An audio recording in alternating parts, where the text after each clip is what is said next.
Cordial saludo. En el día de hoy les vamos a exponer acerca de Impuesto de Industria y Comercio ICA.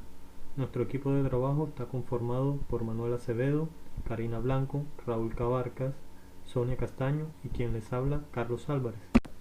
¿Qué es el Impuesto de Industria y Comercio? Según la Ley 14 de 1983, es un impuesto el cual deben declarar y pagar todas las personas jurídicas, naturales y sociedades de hecho, el cual se genera por la realización directa o indirecta de actividades industriales, comerciales o de servicio que se desarrollen de manera permanente u ocasional en un inmueble determinado, sea que exista establecimiento de comercio o no. Lo recaudado por este se destina a los servicios públicos y a ayudar a las comunidades dentro del territorio correspondiente. ¿Cuáles son los contribuyentes que están obligados a pagar el impuesto de industria y comercio? Uno de los impuestos más importantes en la tributación de las empresas lo constituye el denominado impuesto de industria y comercio y su complementario de avisos y tableros. Toda persona natural o jurídica que en jurisdicción de un municipio determinado ejerza una actividad industrial, comercial o de servicio con o sin establecimiento debe registrarse en industria y comercio y pagar el impuesto correspondiente a su actividad, siempre y cuando no hayan sido exonerados por la ley o por los acuerdos municipales. Ley 14 de 1983. Constituye el marco del impuesto de industria y comercio en Colombia. Según esta norma, este gravamen se genera por el ejercicio de una actividad industrial, comercial o de servicios en una determinada jurisdicción municipal. Pero, ¿cómo nace esta ley? Hacia 1826 se estableció una contribución industrial mediante la cual se obligaba a todas las personas que desarrollaran actividades industriales, comerciales, artes y oficios a obtener una patente de funcionamiento. Este régimen perdura sin variaciones importantes hasta 1913, cuando se dictó la Ley 97 para Bogotá, que la autorizó para crear impuestos de patentes. Esta autorización fue replicada a los demás municipios a través de la Ley 84 de 1915, Ley 72 de 1926 y Ley 89 de 1936. Con fundamento en estas autorizaciones, los consejos municipales organizaron sistemas de industria y comercio que nada tenían en común. Base gravable, periodo y hasta sujeto pasivo variaban de un municipio a otro. Por lo anterior, fue necesario crear una ley que recogiera los elementos esenciales del impuesto. Es aquí cuando nace la Ley 14 de 1983. Elementos del impuesto de industria y comercio. Hecho imponible. Es el acto económico que se grava con el impuesto. En este caso, son todas las actividades industriales, comerciales y de servicios realizadas dentro de la jurisdicción de un municipio. Hecho generador. Es la forma externa del hecho imponible, es decir, cuando éste ya se materializa, o una persona, sea natural o jurídica, realiza la actividad gravada. Sujeto activo es quien reclama el pago de los tributos. Para el caso de industria y comercio, es el municipio correspondiente quien tiene la facultad de exigir el cumplimiento de las obligaciones. Sujeto pasivo son aquellos que están obligados al pago del tributo. En este caso, toda persona natural o jurídica que realice una actividad industrial, comercial o de servicios sin importar si es con ánimo de lucro o sin él. Base gravable. La base gravable es la unidad monetaria sobre la cual se aplica una tarifa para determinar el valor del impuesto. Para el impuesto de industria y comercio, la base gravable son los ingresos brutos menos devoluciones, descuentos y actividades exentas a las que hubiera lugar. Periodo gravable. Es el tiempo en el cual se causa la obligación tributaria y sirve de base para la cuantificación del impuesto. Para el impuesto de industria y comercio es el año inmediatamente anterior. Tarifa. Es un porcentaje fijo y determinado para cada una de las actividades gravadas. En el impuesto de industria y comercio las tarifas varían de un municipio a otro. En pantalla podemos observar las tarifas del impuesto de industria y comercio para las actividades industriales de la ciudad de Barranquilla. Vigencia fiscal. Es el periodo en el cual se cumplen las obligaciones de presentar la declaración y pagar el impuesto. En pantalla podemos observar la fecha para declarar y pagar el impuesto de industria y comercio en la ciudad de Barranquilla. Muy buenas noches para todos. En esta parte de la presentación vamos a hablar sobre las características del impuesto de industria y comercio. Eh, como todos los impuestos, tiene una serie de características con las cuales podemos identificarlo y saber su naturaleza. Una de ellas es que es real. ¿Cómo así que es real? Se dice que para su cuantificación no se toman en cuenta las condiciones subjetivas del contribuyente, sino la actividad que éste ejerce. Otra de sus características es que es local, en este caso de carácter municipal. ¿Cómo así? Este impuesto se causa a favor del municipio en el cual se ejerce la actividad. Otra característica es que es un impuesto periódico. Y además de eso, por último, tenemos que es un impuesto proporcional. ¿Cómo así? Este impuesto se determina en proporción al monto de los ingresos percibidos por dicha actividad. Avances del impuesto de industria y comercio en cuanto a la ley 1819 de 2016. Bueno, tengamos en cuenta que la ley 1819 del 2016 prácticamente fue una reforma tributaria en el cual se determina de nueva manera el impuesto sobre la renta de las personas naturales. ¿Listo? Entonces, por esta parte tenemos dos cambios, digamos que sustanciales. Uno de ellos dice que el impuesto de industria y comercio ya no se liquidará sobre el promedio mensual de ingresos brutos del año anterior, sino sobre la totalidad de los ingresos ordinarios y extraordinarios percibidos en el año gravable.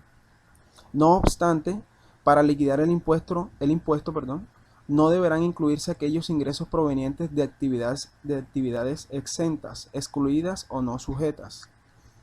Otro cambio importante por medio de esta ley fue la creación de un formulario único nacional para la declaración y posterior pago de este impuesto. Pues anteriormente cada municipio contaba con su propio formato. Este formato fue diseñado con la Dirección General de Apoyo Fiscal del Ministerio de Hacienda y Crédito Público. Lo que se hizo fue unificar los formularios por los cuales se pagaban este impuesto y se hizo un formulario único nacional. Pues entonces vemos aquí cómo se vieron representados estos avances por medio de la ley 1819 del año 2016 en cuanto al impuesto de industria y comercio. ¿Dónde se presenta el impuesto de industria y comercio según el tipo de actividad? Bueno, en esta parte ya sabemos con anterioridad que existen tres tipos de actividades. Tenemos actividad industrial, actividad comercial y actividad de servicio. Para el caso de las actividades industriales, se entiende que la comercialización de los productos por el elaborado es la culminación de su actividad industrial y por tanto no causa el impuesto como actividad comercial en cabeza del mismo. El pago del impuesto se realizará en el municipio en el cual se encuentre ubicada la fábrica o planta industrial. Para el caso de la actividad comercial, se deben tener en cuenta una serie de reglas. La primera, se dice que si la actividad se realiza en un establecimiento abierto al público o en un punto de venta, este impuesto se generará en el municipio donde se encuentre dicho establecimiento. Mientras que si el producto se vende en un lugar en el cual no se tiene establecimiento, en ese caso el impuesto se generará en el municipio donde se pacta la compra o venta del bien. El último caso viene siendo el tema de ventas por catálogo, redes sociales, lo que conocemos como e-commerce. Tenemos que ese impuesto será grabado en el municipio donde se realice el despacho de la mercancía que se está comerciando en dicha transacción. Por último, tenemos la actividad de servicios.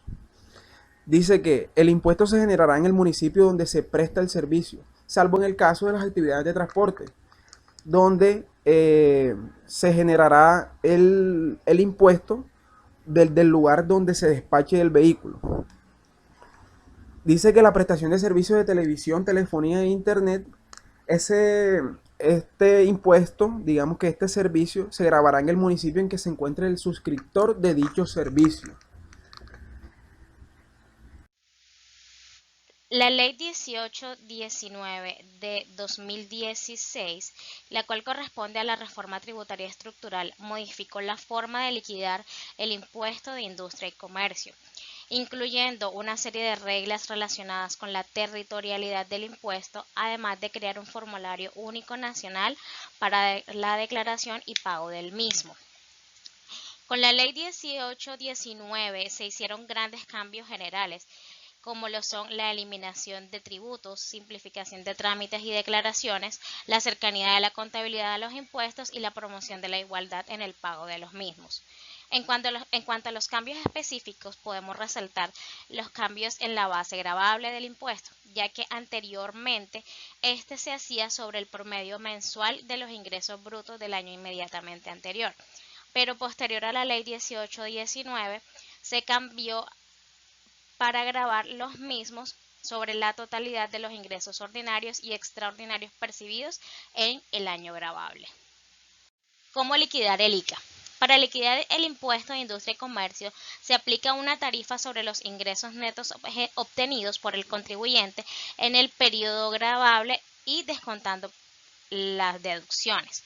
Cabe aclarar que para esta liquidación no se tiene en cuenta ningún tipo de gasto o costo. Y además, para liquidar el impuesto de avisos y tableros se le aplica el 15% sobre el valor correspondiente al impuesto de industria y comercio. Actividades excluidas del impuesto de industria y comercio. Acorde a los artículos 33 y 39 de la Ley 1483, los ingresos excluidos del pago del impuesto de industria y comercio son los siguientes. Primero, ingresos provenientes de vender activos fijos de la empresa. Segundo, los provenientes de los bienes o servicios de exportación. Tercero, los ingresos de ventas primarias, es decir, aquellos que no tengan ninguna transformación industrial de productos agrícolas, ganaderos y avícolas. Cuarto, los ingresos provenientes de la explotación de canteras de minas diferentes de sal, esmeraldas y metales preciosos, cuando las regalías o participaciones para el municipio sean iguales o superiores a lo que corresponderá pagar por concepto del impuesto de industria y comercio. Quinto, los ingresos de los establecimientos educativos públicos, entidades de beneficencia, culturales y deportivas, los sindicatos y asociaciones de profesionales y gremiales sin ánimo de lucro, partidos políticos y hospitales adscritos o vinculados al Sistema Nacional de Salud.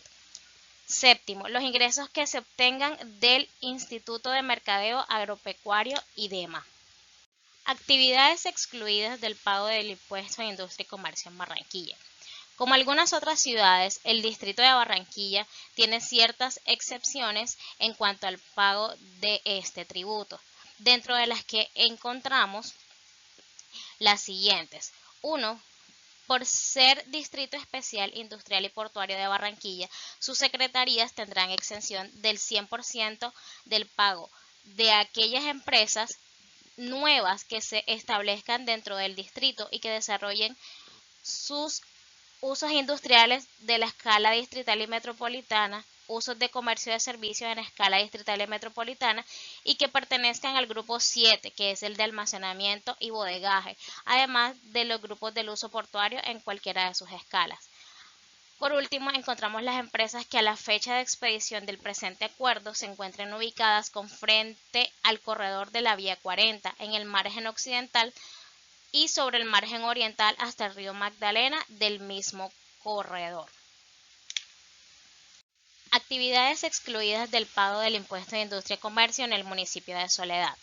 Soledad, en su acuerdo número 000168 del año 2013, establece que para este municipio estarán exentos de pagar el impuesto de industria y comercio ICA los contribuyentes que relacionamos a continuación.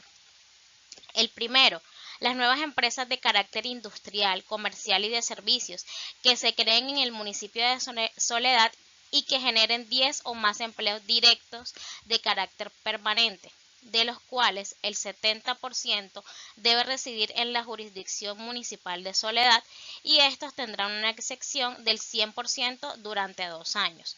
Segundo, las empresas de carácter industrial, comercial y de servicios que se radiquen en el municipio de Soledad, ya sea por traslados de otras ciudades o del exterior, y que al momento de su radicación o instalación generen más de 20 empleos directos de carácter permanente y de los cuales el 30% sean residentes de la jurisdicción municipal de Soledad.